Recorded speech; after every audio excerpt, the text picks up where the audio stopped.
Hello guys, welcome back to my channel. আজকের ভিডিওতে যে টপিকটা নিয়ে ডিসকাশন করব সেটা হচ্ছে যে আজকে টাটা গ্রুপের চেয়ারম্যান এন চন্দ্রশেখর উনি কতগুলো চিঠি লিখেছেন তার বিভিন্ন যে সমস্ত কোম্পানিগুলো রয়েছে সেই প্রত্যেকটা কোম্পানির সিইওকে।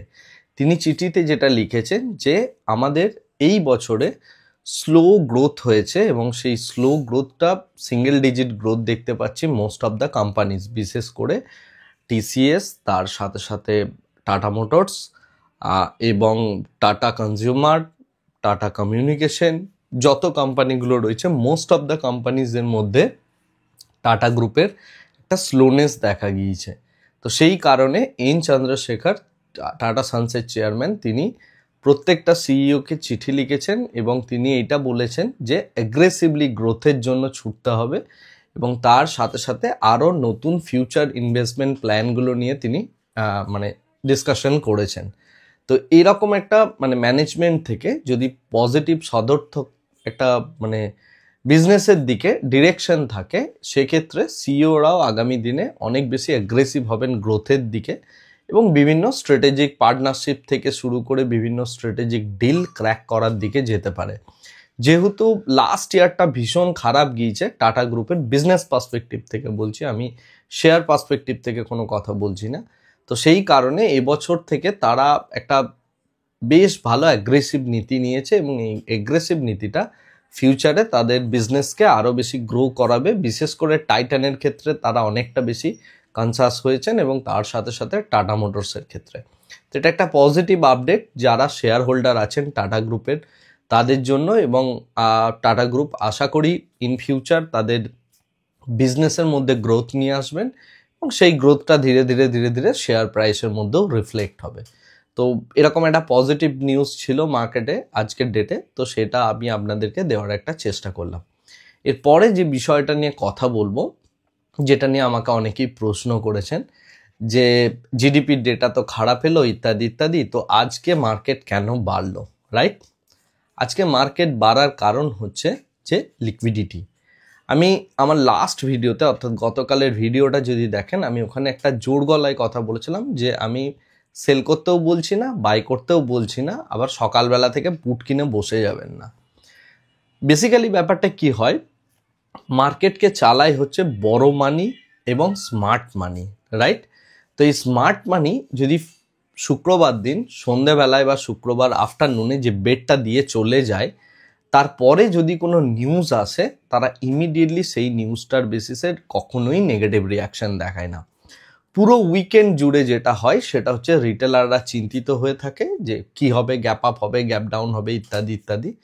মানডে মর্নিংয়ে প্রথমে একটা ফেক মুভ হয়, তারপরে রিয়েল মুভ স্টার্ট হয়। এটা আমি আজকের কথা বলছি না, আপনি যতবার দেখবেন যে মার্কেট অনেকটা ড্র্যাগ করেছে এবং তারপরে একটা বিশাল negative news over a period of উইকেন্ডের মধ্যে রয়েছে, তখনই আপনি এই গেমটা দেখবেন এবং প্রথমে একটা শার্প সেল অফ দেখবেন এবং সেখান থেকে দেখবেন বাউন্স করে গিয়েছে। যারা দীর্ঘদিন মার্কেটে আছেন এই বিষয়গুলো জানেন, এগুলোকে লিকুইডিটি ট্র্যাপ বলা হয়ে থাকে, রাইট? তো এই লিকুইডিটি ট্র্যাপ বা বেসিক্যালি কি হয় যে যত রিটেলার আছে তারা সেল করার জন্য রেডি। এবারে সবাই যদি সেল করার জন্য রেডি হয়ে থাকে, বায়ার কাউকে হতে হবে। আর রিটেলাররা সবসময়, ইনস্টিটিউশন সবসময় এই কাজটাই করে থাকে, যখন রিটেল সেল করে তখন ইনস্টিটিউশন বায়ার হয়, যখন ইনস্টিটিউশন সেল করে তখন রিটেল বায়ার হয়।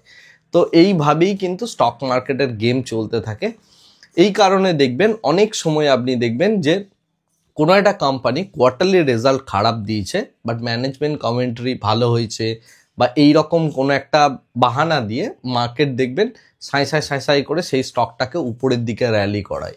আবার অনেক ক্ষেত্রে দেখবেন একটা স্টক সে হয়তো খুব খারাপ রেজাল্ট করেনি, খুব ভালো রেজাল্ট করেছে, বাট তা সত্ত্বেও তার ফিউচার গ্রোথের নাম দিয়ে আগে থেকে যেহেতু পজিশন তৈরি হয়ে আছে, সেটাই কিন্তু অনেকটা ফল করানো হয়। তো দিস আর স্মার্ট প্লে, এবং এগুলো বড় পয়সা স্মার্ট মানি তারা এইভাবেই প্লে করে। তো সেই জন্য আপনাকে সবসময় লিকুইডিটি ট্র্যাপগুলো বুঝতে হবে। আর এই লিকুইডিটি ট্র্যাপটা বোঝার জন্য সবথেকে ভালো উপায় হচ্ছে ডেটা দেখা, বিশেষ করে বিভিন্ন যে স্টকগুলো রয়েছে তার ফিউচার অ্যান্ড অপশনের ডেটা দেখা, এবং তার সাথে সাথে আপনার নিফটির ক্ষেত্রে, ব্যাংক নিফটির ক্ষেত্রে এই ইন্ডেক্সগুলোরও ফিউচার অ্যান্ড অপশনের ডেটাটা দেখা। লাস্ট 2-3 দিন ধরে যদি আপনি লক্ষ্য করেন মানে রিলায়েন্স যথেষ্ট ভালো বাড়ছে, প্রত্যেকটা গ্রুপের মধ্যে একটা লং বিল্ড আপ দেখা যাচ্ছে। তো এই লং বিল্ড আপগুলো যদি থাকে তাহলে কখনোই মার্কেট ওইভাবে ড্রাস্টিক্যালি ফল করতে পারে না। হ্যাঁ, এটা হতেই পারে যে আজকের ডেটে করলো না, 2 দিন হোল্ড করে গিয়ে করতে পারে। আমি আরেকটা উদাহরণ দিচ্ছি। যেদিন দেখবেন ইউএস এর রেজাল্ট বেরিয়েছিল, মানে ইউএস এর যে রেট কাট হয়েছিল প্রথমবার 50 বেসিস পয়েন্ট সম্ভবত সেপ্টেম্বরের দিকে, সেই দিন মার্কেট কিন্তু কোনো রিয়াকশন দেখায়নি। সেদিন মার্কেট একটা গ্যাপ আপ ওপেন হয়ে তারপরে টাক করে ফল করেছিল। তারপর দিন রিয়াকশন দেখালো। কারণ কি? কারণ বড় পয়সাটা ওই সেল অফটার মধ্যে ঢুকতে শুরু করে, রাইট? সেদিন সম্ভবত বৃহস্পতিবার ছিল। তো এইভাবেই স্মার্ট মানি প্লে হয়। তো স্মার্ট মানি প্লেগুলোকে ভালো করে আপনাকে জানতে হবে, তাহলে এই প্রশ্নগুলো আপনার মধ্যে আসবে না। বাট আমি গতকাল যে বিষয়টা নিয়ে ডিসকাশন করেছিলাম সেটা একদম শর্ট টার্ম পার্সপেক্টিভ থেকে নয়, সেটা লং টার্ম পার্সপেক্টিভ থেকে। এবং সেখানে আমি যে কথাটা বারবার বলেছিলাম যে এখানে গভর্নমেন্টকে অনেক বেশি স্পেন্ডিং করতে হবে এবং তার সাথে আরবিআই এর রেট কাট বা এই টাইপের কিছু একটা স্টেপ নিতে হবে।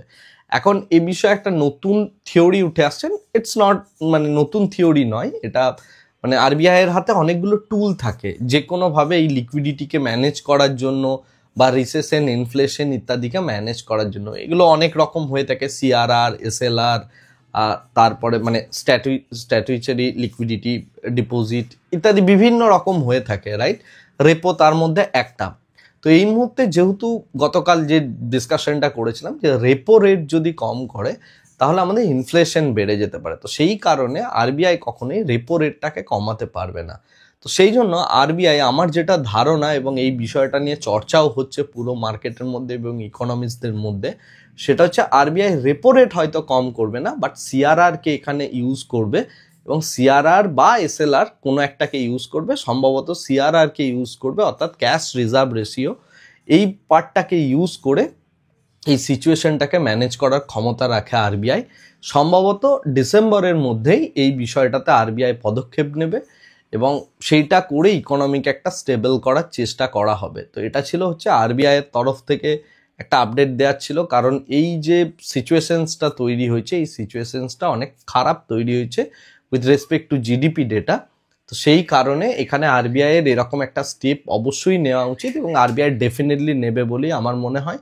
তার সাথে সাথে আমাদের বাজেট আসছে এবং সেই বাজেটে যখন গভর্নমেন্ট স্পেন্ডিং যদি বাড়ে বা এই টাইপের কোনো পদক্ষেপ আমরা দেখি, তার সাথে সাথে মানে ট্যাক্সের স্ট্রাকচারের চেঞ্জেস, তাহলে ডেফিনেটলি ইকোনমি আবার ধীরে ধীরে সার্ভাইভ করবে। বাট এই মুহূর্তে যে স্লোনেসটা সেটা প্রত্যেকটা কোম্পানির গ্রোথেও দেখা যাচ্ছে। তার সাথে সাথে বিভিন্ন আরবিআই থেকে শুরু করে গভর্নমেন্ট সবাই কিছু না কিছু পদক্ষেপ নেওয়ার জন্য একটা প্রিপারেশন নিচ্ছেন, আলাপ আলোচনা করছেন। আর last but not the least হচ্ছে মার্কেট কিন্তু এই সময় এই ধিমি তালেই চলবে, একটু উপর একটু নিচ এই টাইপেরই। তবে আমার যেটা ধারণা যে এই সপ্তাহের মধ্যে এটা একটা ওই 24,500 লেভেলটাকে টাচ করলেও করতে পারে। আমি কাউকে কল বাই করার জন্য বলছি না বা কাউকে আমি পুট বাই করার কথাও বলছি না, এটা জাস্ট আমার নিছক একটা অ্যানালিসিস এবং এই অ্যানালিসিসের ভিত্তিতে আপনি ট্রেড নেবেন না। আপনি যে ট্রেডটা নেবেন সেটা সবসময় নেবেন হচ্ছে যে আপনার যে সিস্টেম আছে, আপনি যে প্রাইস অ্যাকশন ফলো করেন বা কোনো না কোনো একটা মেথডোলজি ফলো করেন, সেখানে এই জাতীয় ভিউগুলোকে আপনি তৈরি করতে শিখুন। আপনাকে শেখানোটাই হচ্ছে আমার কর্তব্য।